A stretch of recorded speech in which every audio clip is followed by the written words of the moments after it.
What's up, everybody? Welcome back to E3 Crypto. In this video right here, we're going to talk about Vechain, and we're going to talk about some of the partnerships they got, and we're going to look at some of the tokenomics, and we're going to check out Vechain here on CoinGecko. So let's jump right into the content.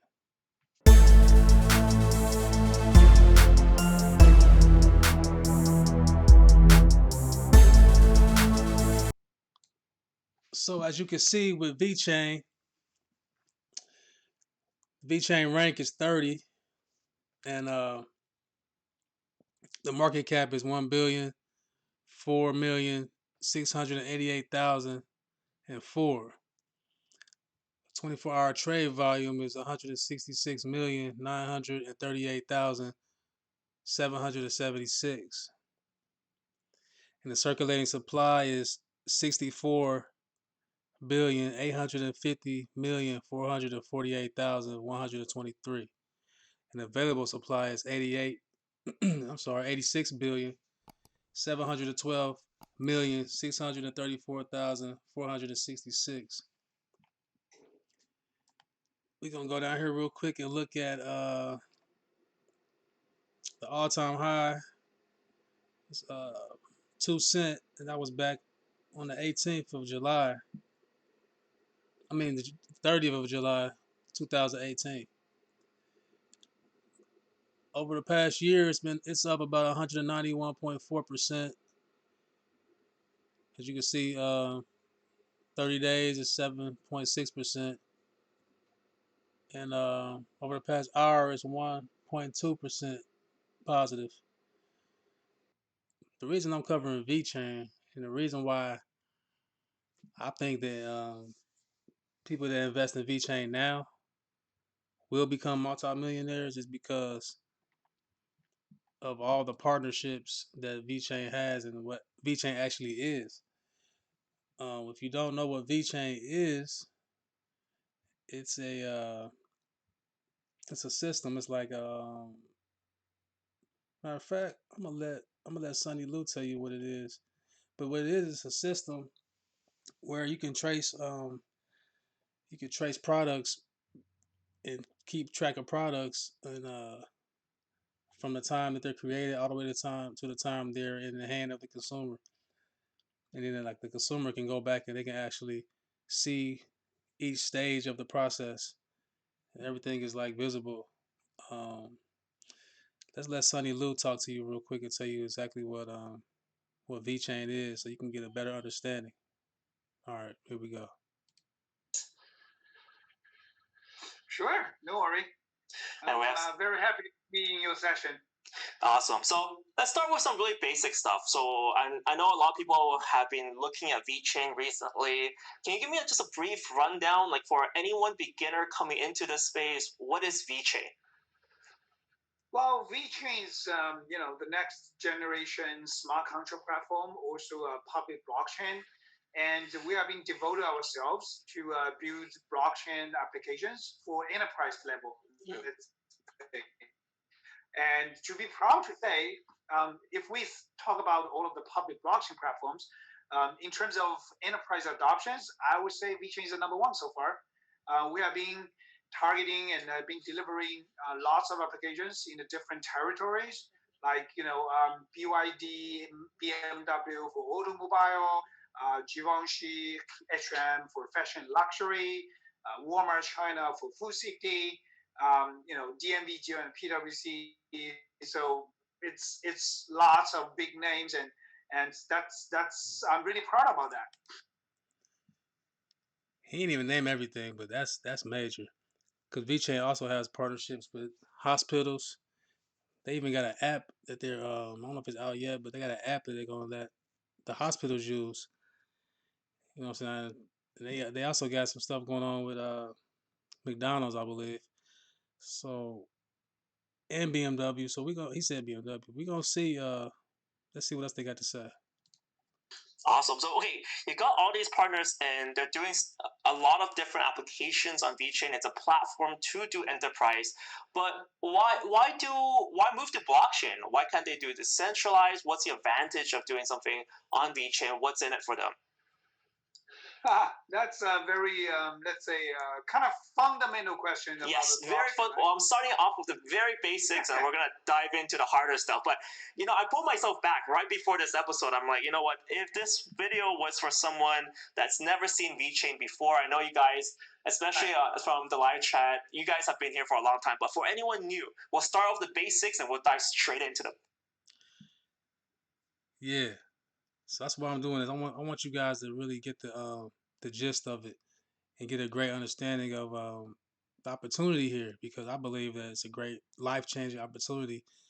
That if anybody takes this opportunity and invest in this company in this blockchain and also hold those investments, hodl, don't sell. If you don't sell, I believe I want to say 4 or 5 years from now, you'll be a multimillionaire easy. But I believe it'll come way before that. But let's see what Sonny Lou has to say about it. The advanced stuff. So new stuff. Sure, sure. All right. Well, we got a short version, long version. Let's start with the short version. The short version is blockchain is a trust machine because of decentralized technical structure and also the immutability of the data on the blockchain. You kind of generate the unique trust feature to any kind of data or business activities running on the blockchain. So to solve any kind of trust issue or let's create the trust-free world, then you need a blockchain other than the centralized database. Because if you got everything running on the centralized database, you really need to rely on the people who is running behind the centralized database. Or That's the beautiful thing about decentralized assets like VeChain and Ethereum, you know, Zilliqa, because they're decentralized. That's the beautiful thing about cryptocurrency that I like.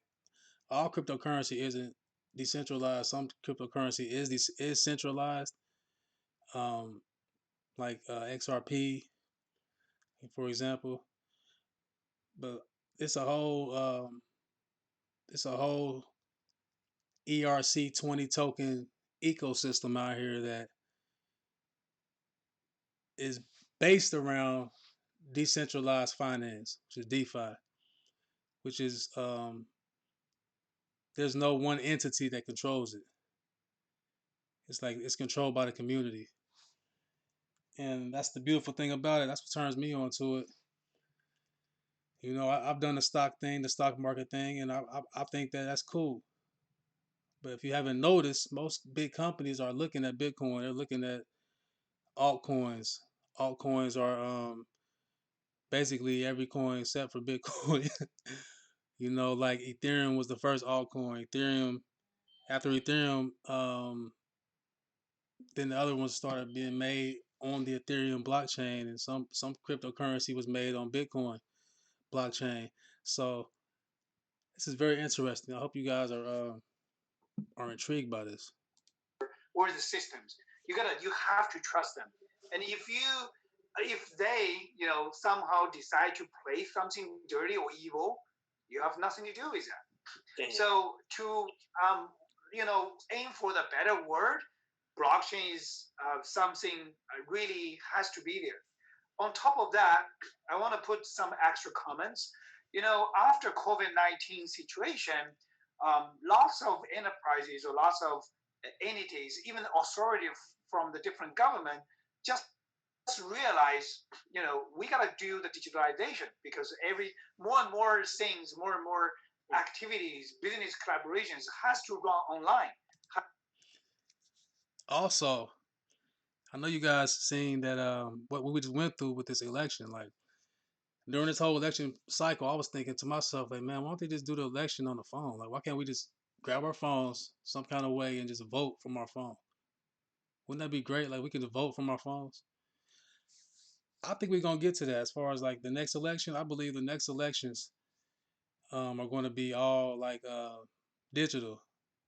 I believe we're gonna have to do it from our phones. I don't think that it's going to be like just like paper money. I think paper money is going to go away.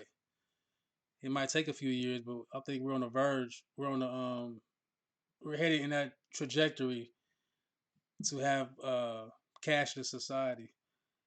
And I don't know, man. It just seems like everything's playing out in a perfect, timely manner. You know.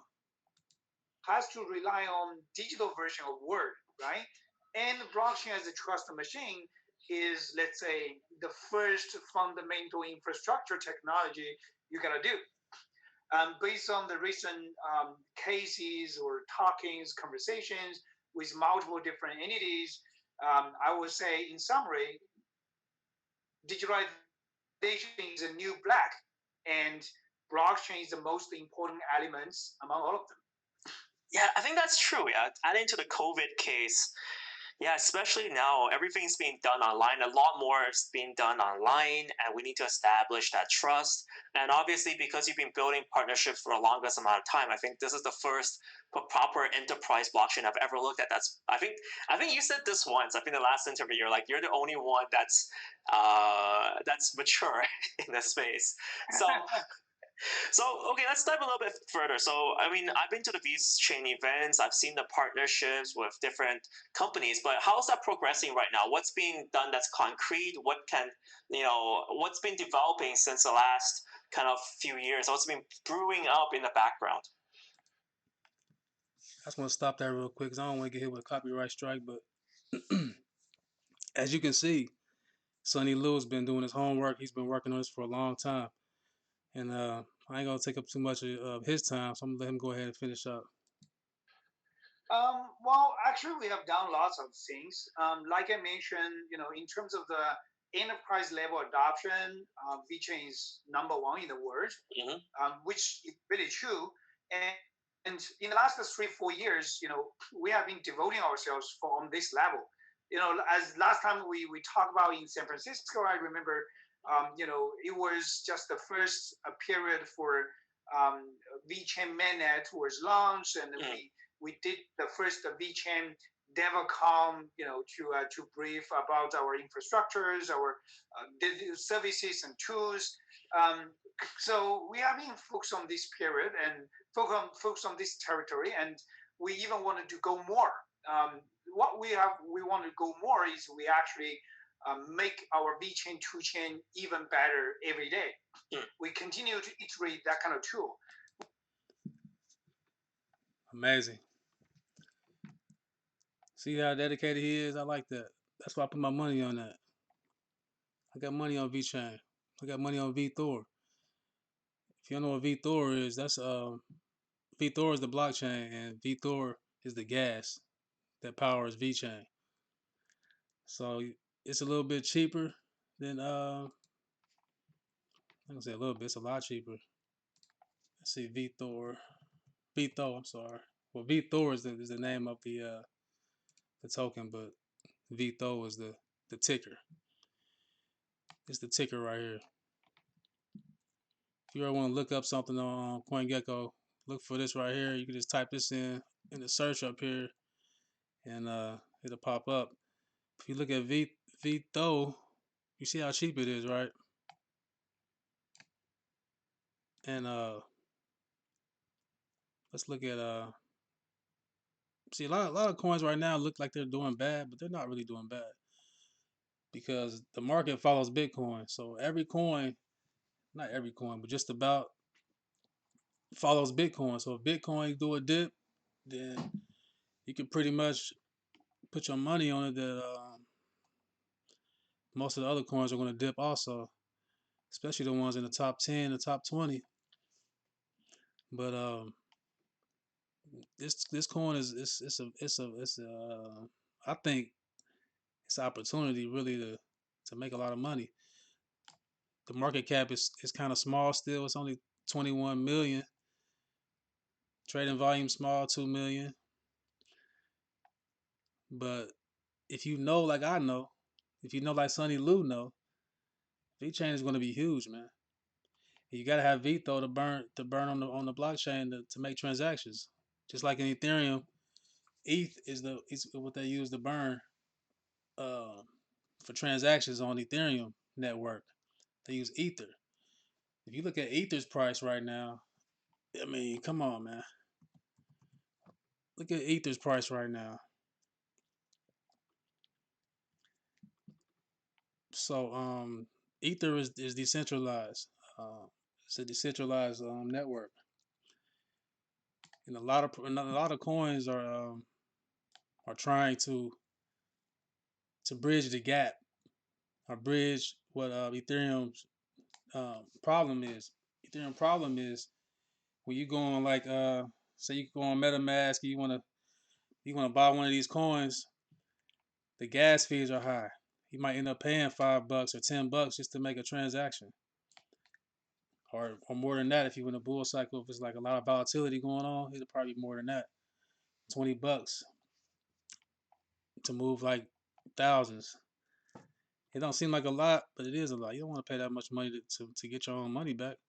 Because when you use MetaMask, you gotta pay. You gotta buy the tokens with Ethereum. So when you swap the token out on Uniswap or something like that, you gotta do that. You gotta use Ethereum to pay for it. So if you buy a token on Uniswap, say I buy like let's see one of these tokens right here, Mahadao, they're doing great right now. Say I buy this right here, it just launched a couple days ago, and if I buy this on Uniswap, I have to, if I want to say I want to sell it, if I want to swap it back to Ethereum, I gotta have Ethereum in my MetaMask wallet just so I can swap it back to get my Ethereum back. You feel what I'm saying? So if I bought this and made some money off the flip, and I want to get my money back off of my MetaMask, if I want to swap it back to get my Ethereum back, I gotta have Ethereum in my MetaMask wallet just so I can pay for it to get it back because of the gas fees. You feel what I'm saying? That's the same thing with Vito. Let's go over here to Vechain on Twitter. Walmart is the only burner. Walmart is the only burner on Vechain mainnet. They said a failed project. They called it. The silence now. If you look at it, they had to burn. This is Vito burn by contract. Look at the blue. Look at Walmart China. So as you can see, Vito is going to be big because and VeChain because they work hand in hand, and you got to have Vito to use the you got to have Vito to make the VeChain. So yeah, let's go back here one more time and see what Sonny got to say. Then we're gonna wrap it up. which I would say is very important for the mass adoptions. Just give an example. If we think about enterprise try to build up e-commerce platform 25 or 30 years ago, it was so tough. It was really hard. You got to build everything from scratch because there was no let's say standard tool or best practice in the market you can refer to or you can use to. But nowadays, it's super easy for anyone who wants to build an e-commerce platform. Yes. You don't need to build anything. Just go to Amazon, go to Tmall, right? You got everything to cover. While blockchain is kind of like 20 years ago for e-commerce.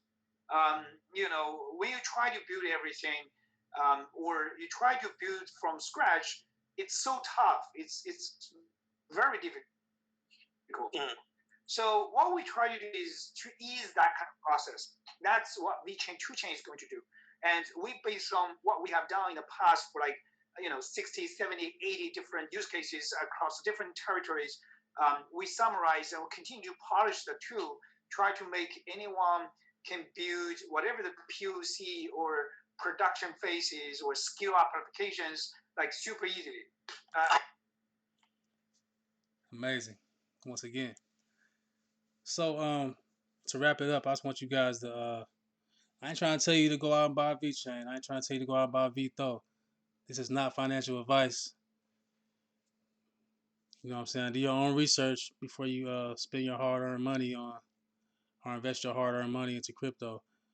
But that's my job. I'm here to show you guys what's going on, to give you guys my opinion on things. I believe it's a great investment.